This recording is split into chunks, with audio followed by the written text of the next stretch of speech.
Welcome to the sixth in our series of political candidate forums in advance of the August 20th primary election. This forum is a cooperative production of the League of Women Voters of Tallahassee, the Tallahassee Democrat, and WFSU Public Media.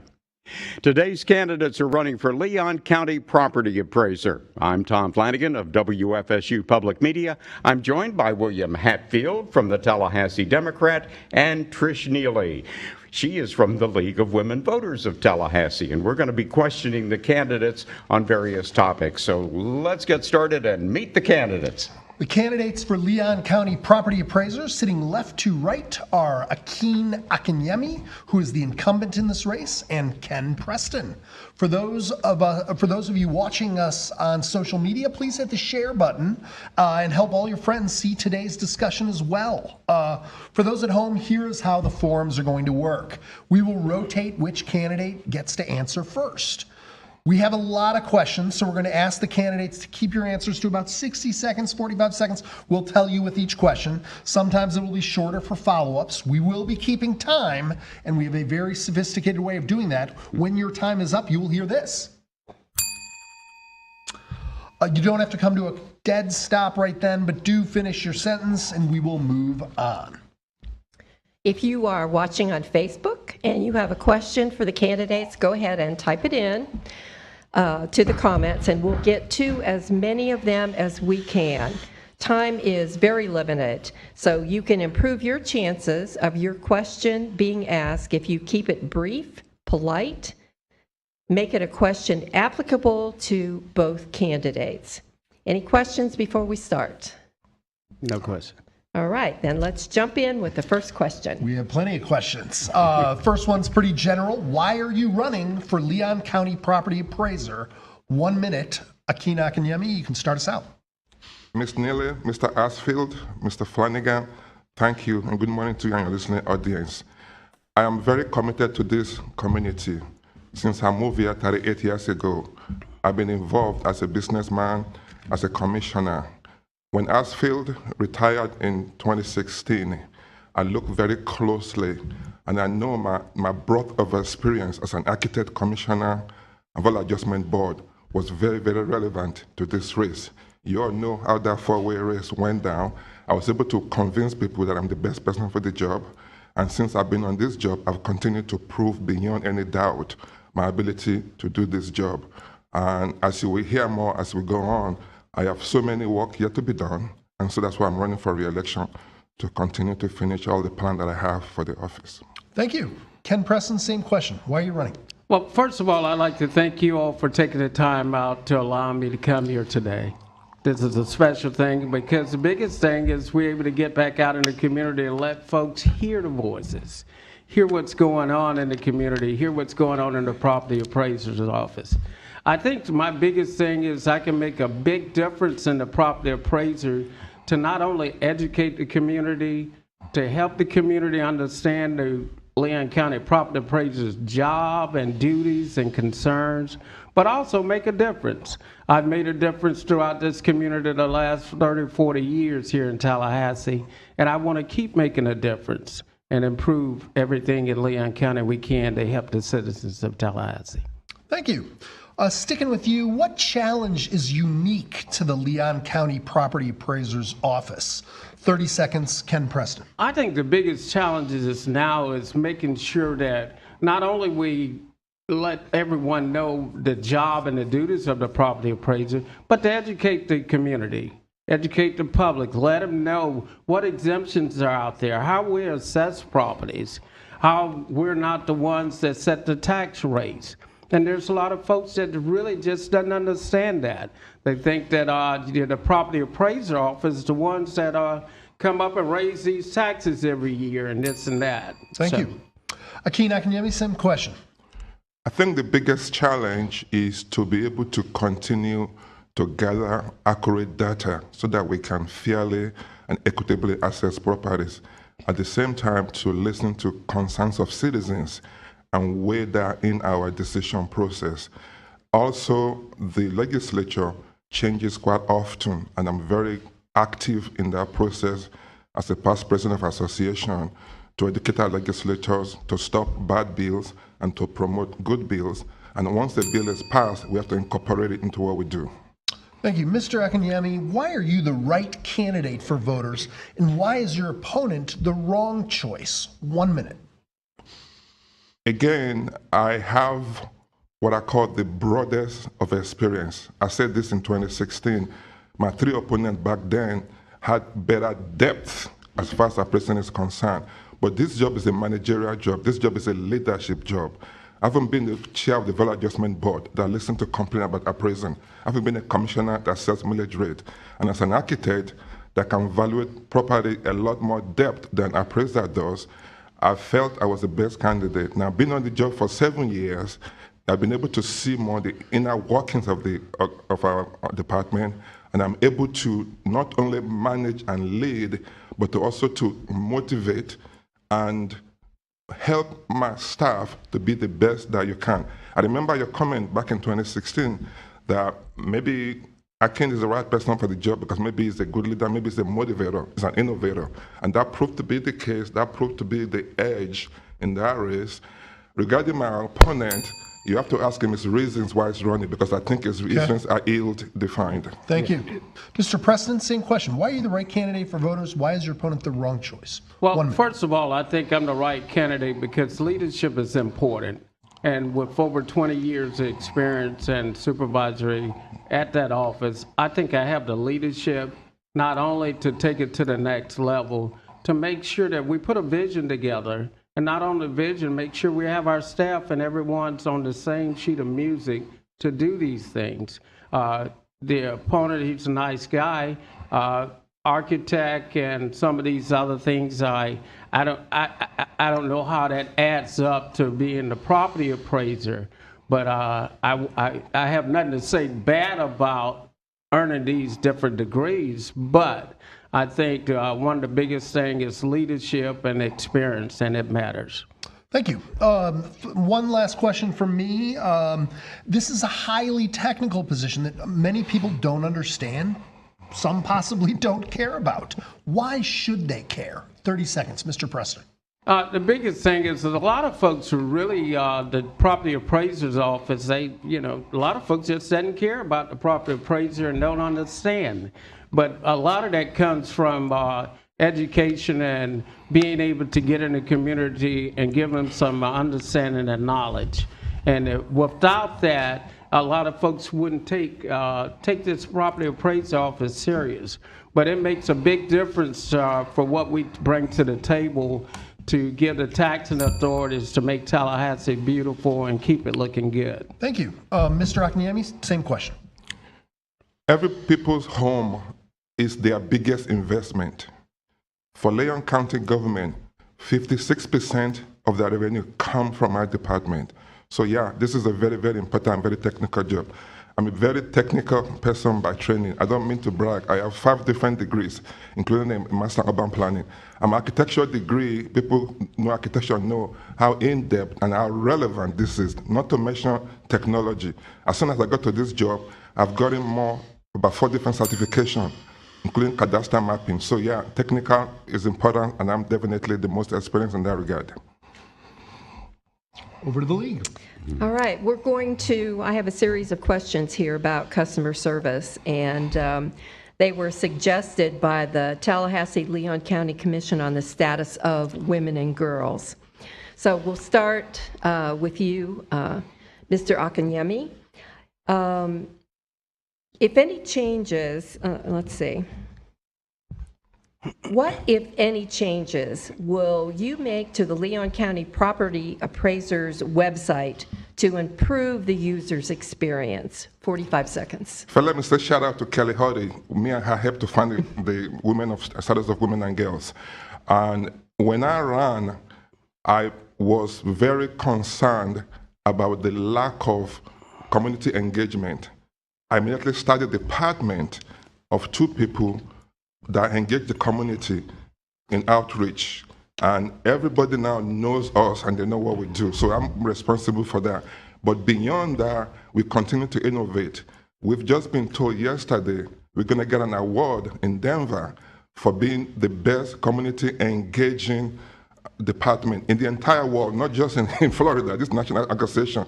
So I'm an innovator, and I'm going to continue to make changes. If you've been to our website, just in the last month, we've modified it to make it more accessible. Thank you. Well, Mr. Preston? With the website, that's been a big key issue, especially when you're talking about the realtors, the investors, and the common everyday Joe these days. You need to have a website that you're not changing 2 and 3 and 4 times a year. You need to make sure that it's user-friendly, where anyone, whether they're using this every day or using it every now and then, that can get on that site and be able to get to the data that they need. And not only that, make it sensible enough there you can understand it. Because if you don't make it user-friendly, it gets complicated. I mean, you have realtors and investors now that questions all the time. Oh man, why is this layer there? Why is that layer there? I need to rebut that, please, if I may. We're going to keep going, and you'll be able to respond in the next round here. Keep going. And the questions keeps with the topic. All right, Mr. Preston, we'll stay with you. How do you rate the office on customer service? And would you make any specific changes to improve the transparency and accessibility of the appraisal process for property owners? 45 seconds. The customer service, you know, I came in under a great leader, Bert Hartsfield, 22 years ago, and you know you couldn't ask for anything better than that. Bert, true leader, and customer service is one of the most important thing. And I think that's one of my strengths is customer service, and we made sure then that it was there, and it was an A+ then. I think right now the customer service there could be closer to a C, and the biggest thing there is just the training, being able to maintain the employees without having a revolving door in and out, this type of deal. And transparency, we have to make it accessible, be able to answer any question and deal with it. Thank you. Same question. Quickly, everybody in this town love our website. I mean, they tell me that daily. We don't change format. I've only changed format twice in 7 years. You do have to change content, obviously. Customer service, like I mentioned, I love Bob Asfield, and I always give him compliment for establishing the highest quality of customer service. But in terms of accessibility, transparency, outreach, I believe I've taken that to a very new level. So no, we've not gone from A to C, we've gone from A to A+. Okay, we'll stay with you, Mr. Akinyemi. As a property appraiser, what's your biggest advice to any homeowner? 30 seconds. Be informed, be educated. Our website is so easy to use. Visit it very often. If you have questions, call us. When you come to your neighborhood for your association or for any event, come and engage us. We have a huge tent that you cannot miss. We have fans that's very useful. We have magnets. So the more you can engage us, the more we're going to be able to help you, not only to be informed, but to also save on your taxes. Mr. Preston, same I think question. the biggest thing with the homeowners, we have to make sure we're able to reach out and connect with the community. One of the biggest things these days in time is when you have homeowners, that's one of their biggest investments. They need to be able to ask the questions, but first of all, we need to start educating them more. Give them the tools they need to make sure that they're setting their property up correctly, making sure they're assessing everything and looking at the assessments and how we're doing business. And if it's not there, they need to be able to ask questions. What would be your biggest advice for business owners, Mr. Preston? I think the business owners, the biggest thing is we need to have a better communication with them and roundtable with them and find out what is there on the website that they need, what tools are out there for them to make their job easier, make their the investors and everyone else make it accessible. And if we can do that, we can connect with the community. And that's one of the biggest things these days, the realtors, the investors, even a common everyday person these days, we have to be able to make a difference in the community. Thank you. Mr. Akinyemi, as a property appraiser, what is your biggest advice for business owners? Same question like to homeowners is to be engaging, to be involved. We go to all the association. We're a member of the chamber. We go to the chamber conferences. We go to neighbor association. We work very closely with the board of retail and builder associations. If you belong to any of those, please come to your meetings and engage us. But more importantly, we are very, very accessible. I give people my cell phone all the time, my direct number. And people always call the office all the time and they say, I want to talk to the PA. And they pass them around on to me. So please continue to engage us. Okay, thank you.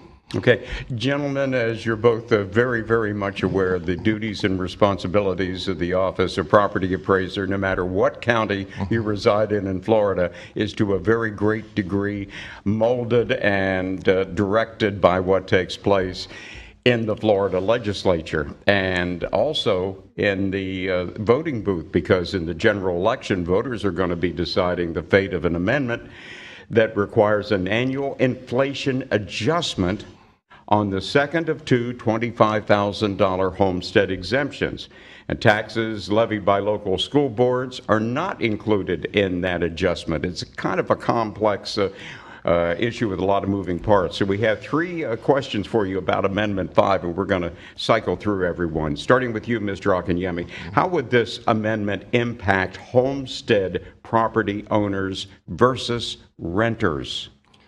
The intent is well given. I think it was Buchanan, who was the lead author of this bill, and they want to be able to help homeowners so that if the index change, you should be able to change that. Now, mostly if you are homesteaded, you are capped at 3%, but that 3% can be adjusted down, but not up. So this will actually make people save money. So we definitely benefit homeowners more. Now, we are very involved. For us, as administration, it's going to be the challenge to us to administer this properly. Okay. I neglected to mention just 30 seconds here for a reply. Mr. Preston, how would the amendment impact our city and county government, since there is a revenue component in there? Well, right now, I don't think it'll make a major impact with the city and county the way it's set up right now, because with the second $25,000, your house, first of all, have to be assessed over $75,000 to benefit the whole $300 and some extra dollars. And knowing the way we're picking up and assessing these homes these days and everything, as long as we're doing our job and have the troops on the ground to assess it properly and making sure we're doing what we're doing, you wouldn't see a major impact on it. Okay, and while we're with you here, Mr. Preston, just wondering, do you support or oppose the amendment philosophically or operationally, and why? 30 seconds. Say it again now. Do you oppose or are in favor of this particular amendment? I'm in favor of it because, anything you can do to help the citizens of Tallahassee and to make a difference in people's lives, whether you're poor, you're rich, or whatever, it makes a difference. And every dollar counts these days. So, yes, I'm in support of it. Okay, Mr. Akinyemi, same question. What do you think of that? I am very apprehensive. Like I mentioned, for our office, the challenge is called administration. We debate this bill heavily in our association, and we decide to stay neutral because, yes, the people should decide, and however way they decide, we will administer it. But personally, I'm very apprehensive of the impact on our local government ability to get revenue they needed, and also on our ability to administer this properly. And the benefit may be so minimal, it may not even be worth the effort that goes into it. Will you be voting yes or no? Personally, my vote is my vote. I don't tell people who I vote for or what I vote for. Over to you. Okay. So a question about campaign finance. And we'll stick with you, Mr. Akinyemi. The role of developers and dark money in city politics and campaigns has really become a flashpoint. What do you think of your opponent's campaign fundraising? 45 seconds. I don't know the source of Ken's fundraising except in the last 2 weeks. I'm beginning to see developers shifted to get behind him. That's between them and them. But Mr. Asfield knows me. Every 2 years I wrote on this topic. even though I'm the incumbent, I've raised the less money. I don't believe money should play a big role in elections. So that's my mantra, especially when you start bundling money. Even though it's not illegal, it's not proper. And I'm debating, I might even write an op-ed in the next 2 weeks. Because every 2 years, I wrote about the ills of this. There should not be a place in the election process. As a commissioner, I voted to lower our Leon County from 500 to 250. Of course, the governor then preempted that to 1,000. Okay, Mr. President. You know, with my campaign, I could say this here. I don't know too many investors that invest in my campaign, but I've raised over $50,000, and it's from family, friends, and people in the community that trust and believe in me. And that makes a big difference when you're doing that and when you have folks that's supporting you like this. So, I mean, I have nothing against investors or anyone. And I'll be honest, if an investor called me tomorrow and want to donate me $1,000, I don't think I'll say no at all. Would you say no, Mr. Akinyemi? I have to know who they are and why. By the way, as a commissioner, I tell people, you can come to meet me, I'll listen to you, but I'm going to always do what's in the best of my citizens, of the constituents. So, and they know me for that, so they don't come to me because they know I don't play. All right. Well, I've got some individual questions for the candidates here. We're going to start with you, Mr. Akinyemi, and you actually just alluded to this, your columns that you've had in the Democrat. You've drawn some fire for choosing sides in the bitterly split commission, city commission in previous elections. You've been critical of development decisions by the commission majority and the influence of business interests in campaigns. Is that the role of the property appraiser? And what's your message to developers and business interests who say that undermines your office's fairness? Good and you question. have 1 minute. Good question. Just for the record, when I speak as a concerned citizen. I speak as an advocate who's passionate about this community, who loves this community. So my politics is completely away from my office. I don't mix those two together. Some people want to silence me, because sometimes for people, they don't like to hear the truth. The truth is hard for them to swallow, and I cannot be silenced. They know me from around for office. I am a planner. I am one of the most educated persons when it comes to urban planning and development planning. Not just as an architect, but actually practiced for 25 years, but as a planner, instructor, and a doctorate, all that in that field. So I'm an authority in this area. And I cannot be quiet when I see decisions that were wrong. I cannot be quiet when I see a county going the wrong direction.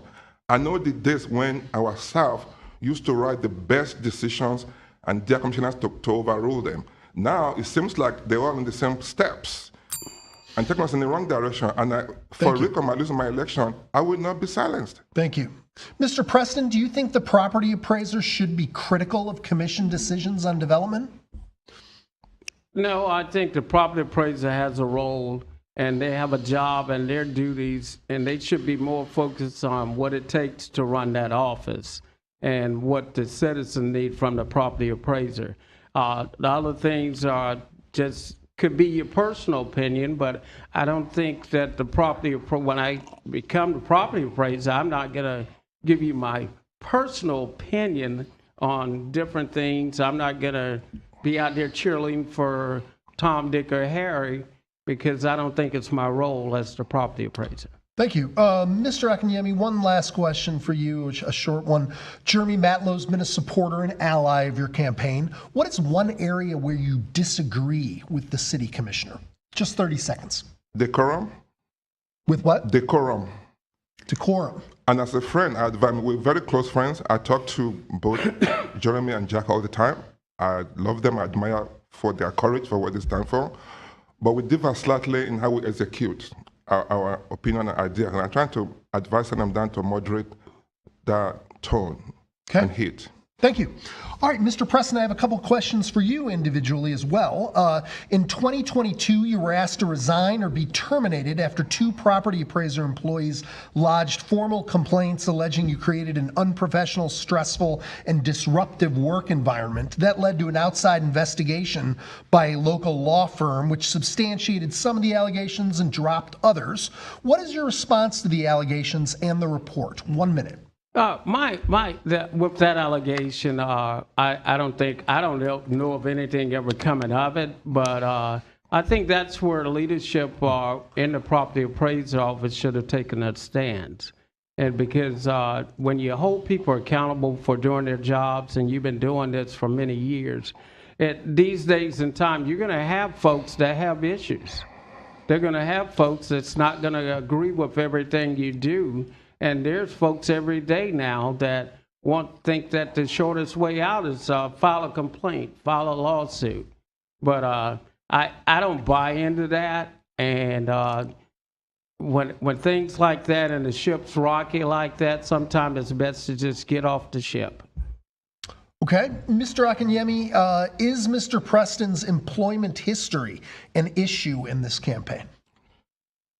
Yes. If you want to be a leader, you have to lead by example. Me and Ken get along very well. I have no personal issue with him. And I did try for like 5 years to save him from himself.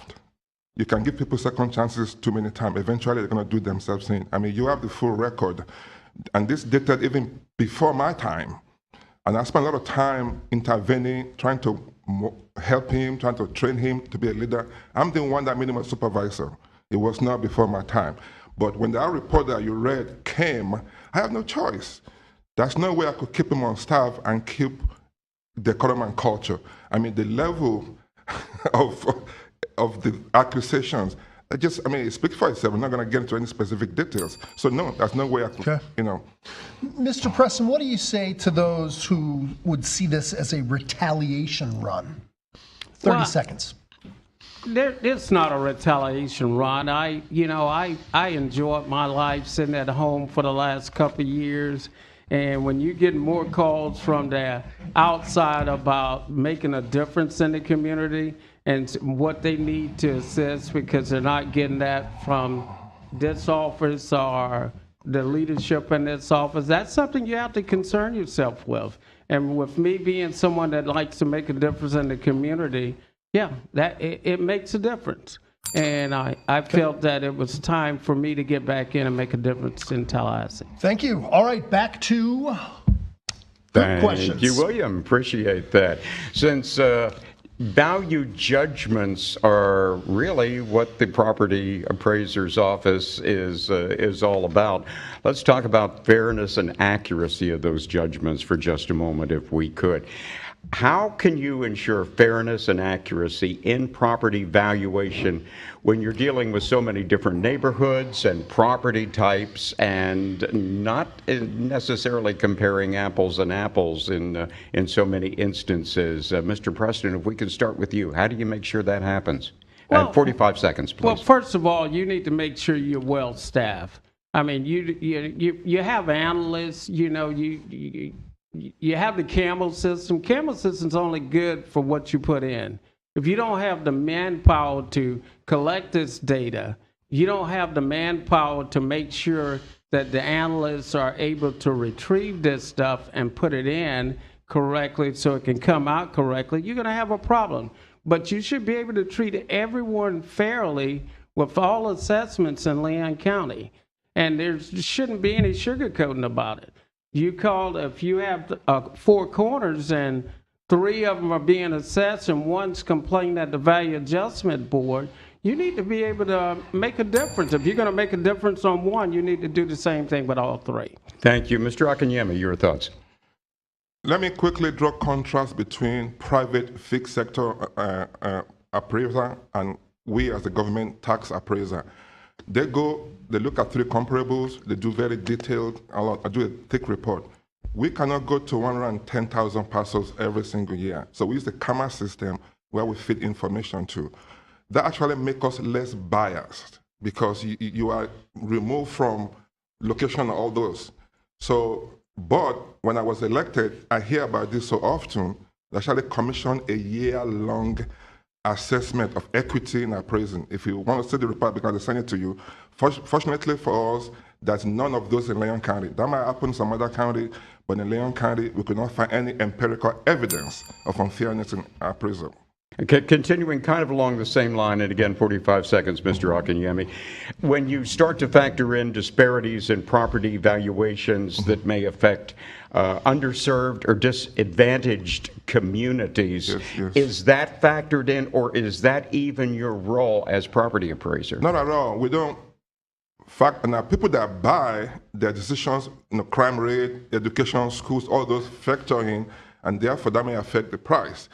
We don't factor that, but we do have a lot of metrics, over 50 of them, including all those sales and comparables that we fit into our thing. So we don't make a distinction. But when you hear people talk all the time that African American areas are assessed less, you can't ignore that. You have to look into it, and that's why I did this 1-year study to look into that, and we don't find any evidence of that. Okay, 45 seconds for you on the same question, Mr. Preston. I think that's a little different. You have to look at all these neighborhoods. You have to look at the different subdivisions. You have to look how you're assessing properties. You can have a property over here in La La Land, and all the houses are assessed for $140,000, and someone that just really loved there, grew up there, built a $300,000 home there. You have to take into factor that, hey, they overbuilt for this neighborhood. You can't compare that market with the same as you're doing in Buckhead or Killearn Lakes or something like that. You really have to do your homework. That's why the analysts and the employees you have to have a good staff to take a look at all of that. Do you think that kind of thing is happening currently with the property appraiser's office? Yes, things like that happen. You have to look also, if you're the airport, they can widen the airport, they can widen the runway.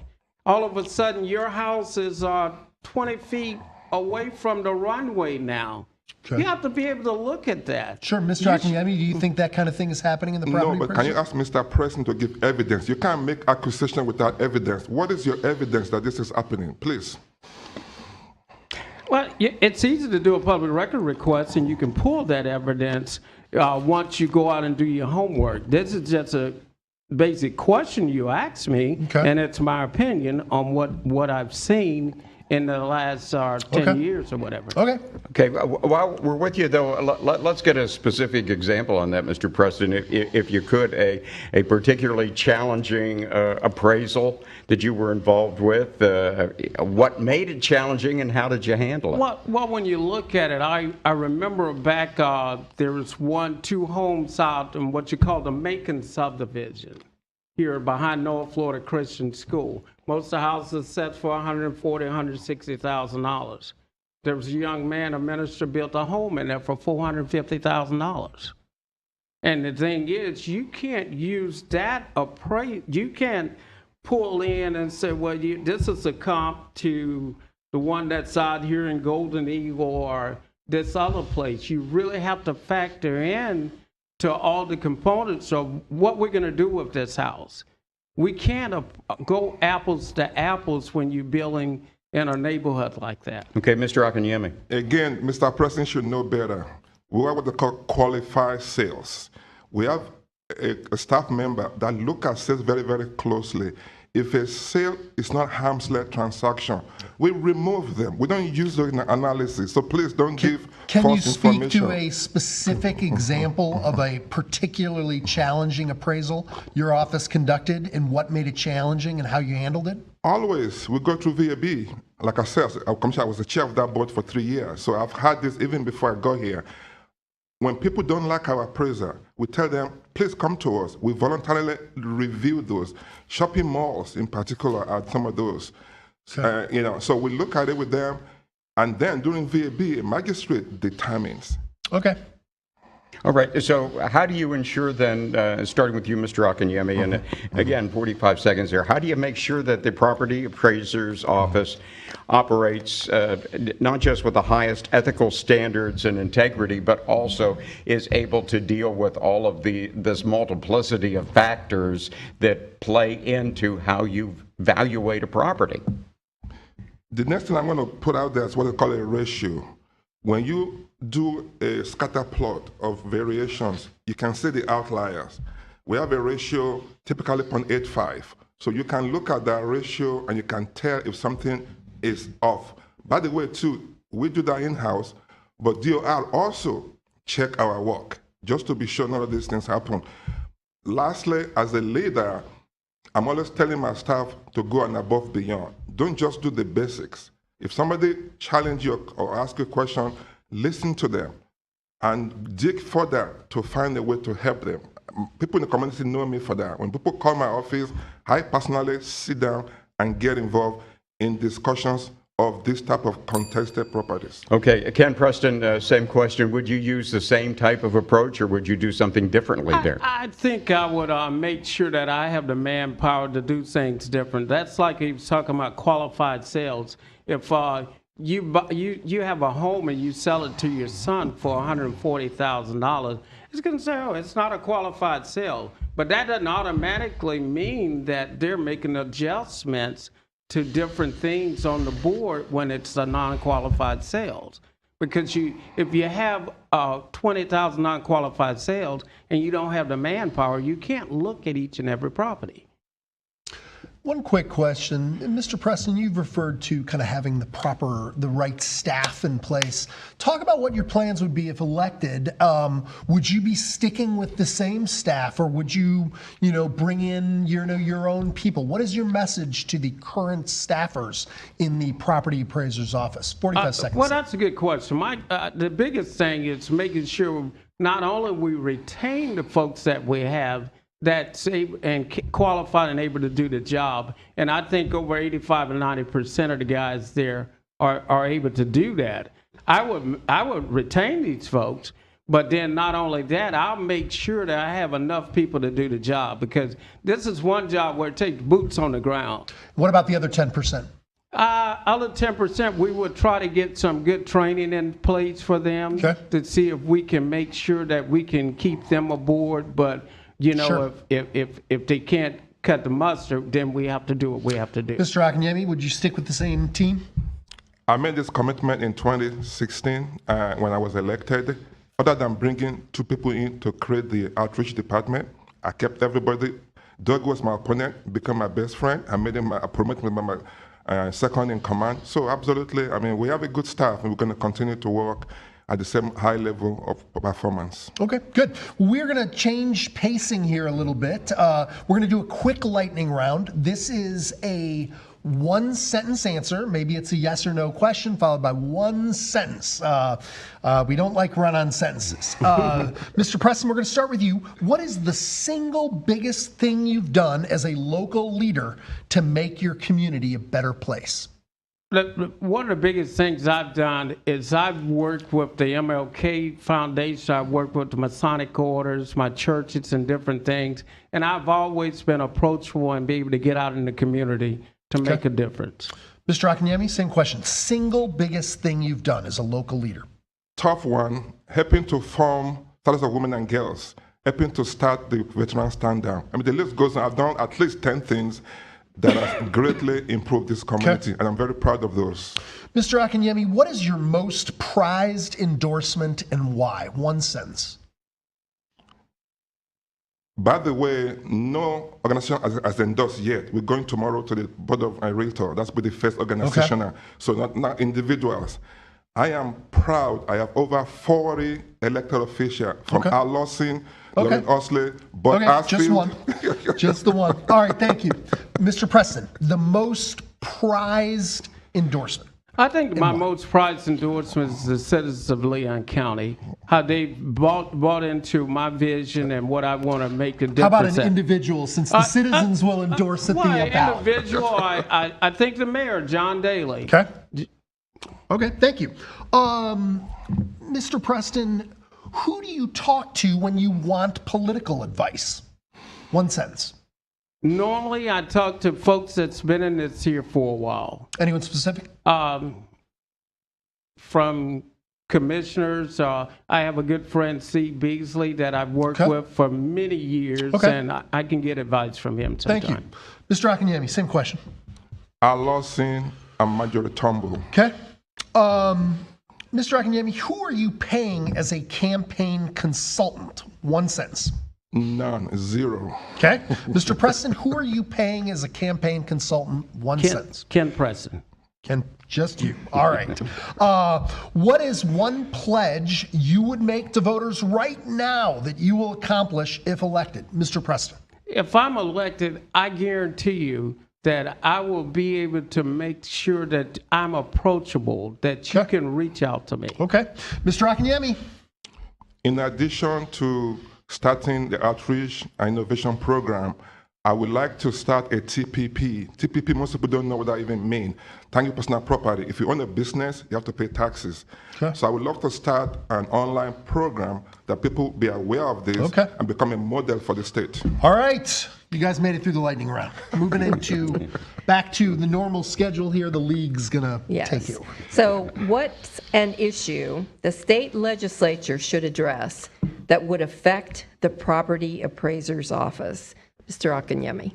Oh my God, I have a long list. Every year I go before them, and every year I get a law passed. Right now there are 4 bills, one for veterans, one for paraplegic, and one simply to make valuation more transparent. Those 3 didn't pass last year, and I'm at it again to make sure they pass this coming year.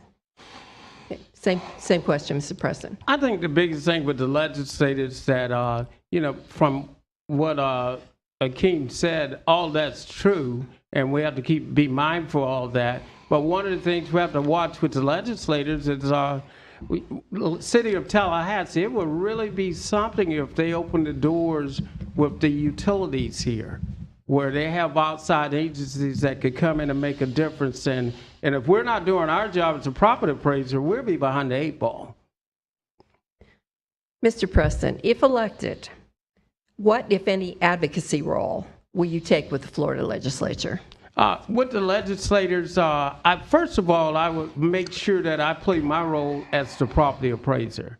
I will make sure I have what I call mouthpieces. I may have an attorney or representative, different folks that can go in and give my 2 cents, and if needed, I can give them my opinion. But the role that's happening there is the citizens of Tallahassee. They make the call. They make the difference. They're the ones that's going to vote on X, Y, and Z, not the property appraiser. Mr. Akinyemi, what role will you take?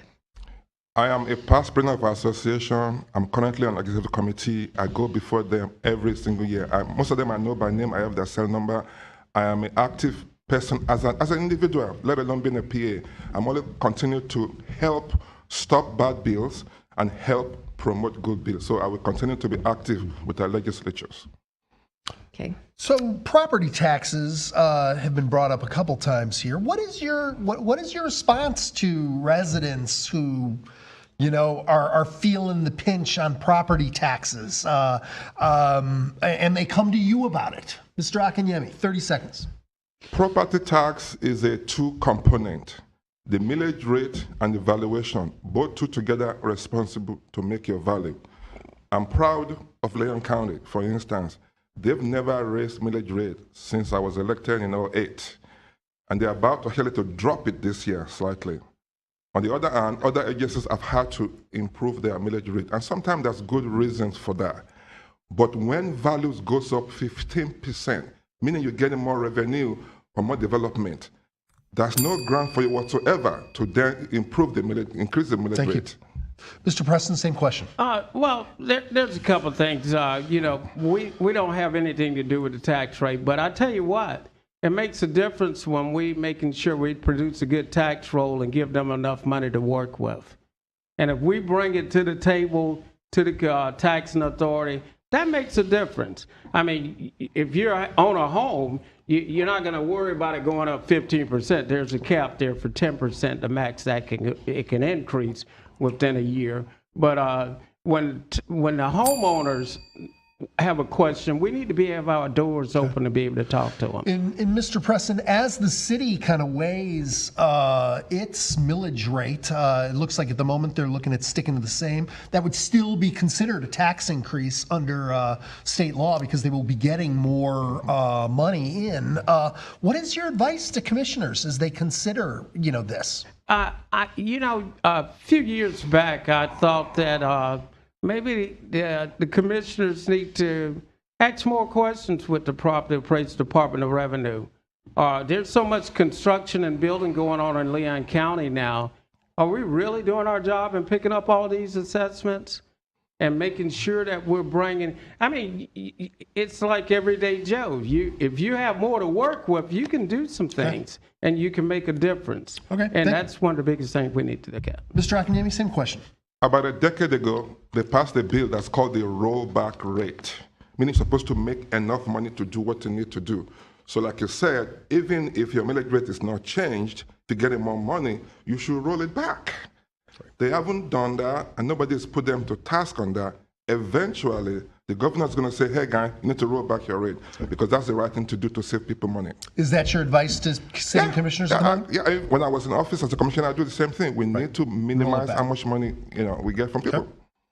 Okay. Well, just within the past couple months, we had some unexpected happenings here in Tallahassee, Leon County, that impacted a lot of people, as well as the operation and the functioning of the property appraiser's office. How would you, starting with you, Mr. Akinyemi, and giving you 45 seconds on this one, how do you inform the public about what state law says that pertains to property tax assessments when folks' homes are destroyed or severely damaged by things like tornadoes, which we had, or hurricanes, or other calamities? What do you do? Great question. Up until my time, I was never involved in assessment. When I took office, and my colleague told me how involved they are, I immediately called Vince Long, and we volunteer our staff to be involved in damage assessment. We're on the ground for day one. I was on the ground, and Andy was on the ground on May 10th, after this storm happened. So we're going to continue to educate them. There's also been a few bills passed where you can get rebates, because normally before, if you buy a house and it burns down next day, you have to wait till next year before it can reduce the value. Now with the bills now, you can get rebates. And so we're either telling people how to apply. If you are affected, if your area is damaged, that's Andy's primary job. And he goes out there and help people understand how to apply for these rebates. Okay, also for you, Mr. Preston, same question. I think it's a good thing what Akeem said about they're out on the ground. But, you don't, when there's no utility, there's no power, they're not getting different things like that. You have to be able to reach the community. Well, it's mail, radio, TV. There's stuff that you need to invest in, not just by word of mouth. You can go around to 10 houses in Woodville, but there may be 30 on that street, 20 that know to call the property appraiser when a tree fell in their house. Folks doesn't know when a fire when the house catches on fire, they need to let them know. The property appraiser have to assess all properties that go and visit all properties every 5 years. So that's a big difference there. Okay, let me give you another 45 seconds, Mr. Preston. Let's just say that some catastrophe takes place, and you are the property appraiser for Leon County. What does your office do right out of the box? Right out of the box, we're going to reach out to that homeowner, whether it's send them a certified letter, whether it's making the field guides go out and knock on the door and leave letters, or contact or use the forwarding mailing address. These things we have to do to reach folks. You can't just think that everyone's in social media. Everyone's not on the Tallahassee Democrat. Everyone doesn't listen to the radio every day. We have to find ways to reach out to the community and make a difference. And you can't just think this happens every day. Okay, your game plan, Mr. Akinyemi. Like I mentioned, we are hands-on. We are very, very involved. I'm the one that started partnership with Vince Long to have my department be part of the team that do assessment. And Ken is right. In addition to being on the ground, in addition to having social media outreach, you have to find people who may not have access to those things. If you have to go knock on doors, I would love to have a ham radio one day that I can use to reach people. That's an excellent idea. So absolutely, we're going to do everything possible to keep people informed, to get them to safety, to help them, rebuild. Okay, something that Mr. Akinyemi, sticking with you for another 45 seconds. You have another program that is called Florida's Property Tax Abatement for Renewable Energy Property Program. So And for those who don't know, that's a program that provides a 100% property tax exemption for residential renewable energy property and an 80% property tax abatement for non-residential renewable energy property. Again, very wordy, a little bit complex. How do you get the word out to people about that? That's something that isn't like a tornado, but certainly it has impacts on a lot of folks. Let me be careful how I say this. PACE program, which is primarily the umbrella for this type of program, when I was a commissioner, I went to Washington, D.C. to help push for this, and we passed an ordinance that's since been repealed to have this. Over the years, a lot of flyby companies have abused that program by telling people things and getting to sign here, get this loan, and then they get and they can't afford to pay for it. So I would say approach with caution. I mean, these programs are good if they are done either by the local government or by a local government approved partner, not a flyby company. So be very, very careful who you sign up to do these programs. Okay, Mr. Preston, 45 seconds for you on that, sir. I guess I may have been out of the office too long, but I don't think this is an exemption, pretty much. I think with that thing there, it caps where when you make an improvement and want to make a difference in the community and the greenway and everything else, if you your house is set for $200,000 and you threw solar panels and this and that on your house, that we don't take that into consideration and raise you up to $50,000. So, you know, it's a good thing. It makes a difference. But I will agree with one thing Akeem said, that you have to be mindful. There's so many tricks to the trade and everything else out there these days. You have to be able to call your elected officials and find out exactly what's there. Thank you. All right, we're tired of asking all the questions, so we're going to give you a chance to ask the question. Mr. Preston, what's one question you would like to ask Mr. Akinyemi? And Mr. Akinyemi will have 45 seconds to respond. Okay, if I had a question to ask Mr. Akinyemi, I would really just ask him what is his vision for the next 4 years, okay, if he was elected. 45 seconds. My vision is long-range advancement of our staff, creating a model as an exemplary department. And I just don't say this, I actually act on it. We hire consultants, we put together a strategic plan, a 5-year plan, and we have set deadline for each one, how to administer this. I'm going to continue to innovate. I'm going to continue to, and by the way, it's not just me, it's my entire 8-person management team. We work together very well. We vision together. We get our entire staff involved and buy into it. I mentioned TPP earlier as one component I would like to take to a new level. I would love to make our office even more accessible. I would love to be in the community more. So, yes. All right, Mr. Akinyemi, your turn. Yes. You get to ask a question of Mr. Preston, and he has 45 seconds to respond. This is a little bit personal, and I just need to be candid about this. You asked a question earlier, is this a revenge election or not? I can't speak for you, but if you look at what I've done for you in 5 years, one, making you a supervisor, intervening between you and your superiors in all of the issues that you have with them, that I've worked so hard to help you avert that. Unfortunately, I was not aware of the issue between people below you until it brought to my attention. Why in the hell would you run against somebody who's been that kind to you, who has helped you to mitigate all the things you've been through? You know, nobody is perfect. No leader is perfect.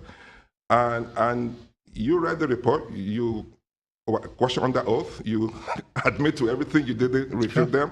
So why would you run against somebody other than for revenge? I mean, why would you run against somebody with all those things to you? Mr. Preston? I wouldn't have a revenge. I'd have nothing personal against Akeem. Never had any problems with Akeem. I always thought that we were fine and on that aspect and everything. But when you have someone that's not doing the job, not have the leadership experience you have a revolving door where, and you know, we allocated 52 employees and you have over 60 you hired in the last 4 years. Those are things you have to really be mindful of. And when the community is reaching out and saying, hey, I think you can do a better job. Okay. I think we can make a difference. All right, y'all made it to the ending, which means it's closing time. You get 45 seconds to talk directly to voters. You can give them your website, and we're going to start with you, Mr. Preston. 45 seconds. Well, first of all, I'd like to thank you all again. Number one, I will have a vision in place. And number two, I will make sure that my employees and staff buy into it. And when we can do that, we'll make sure we can make a difference. We'll make a satellite office somewhere else so you won't have to come downtown where there's 9 parking spaces and to get to the property appraiser office and make a difference in the community. And one of the things, we'll change a lot of ways we do business down there.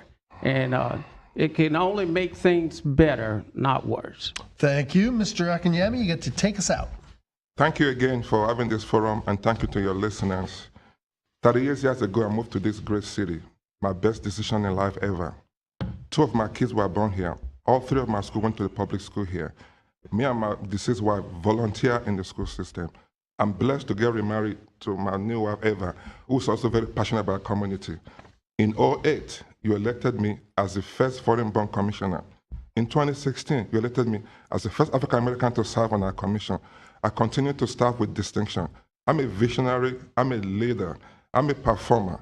In just 7 years in office, I have put in so much innovation in place.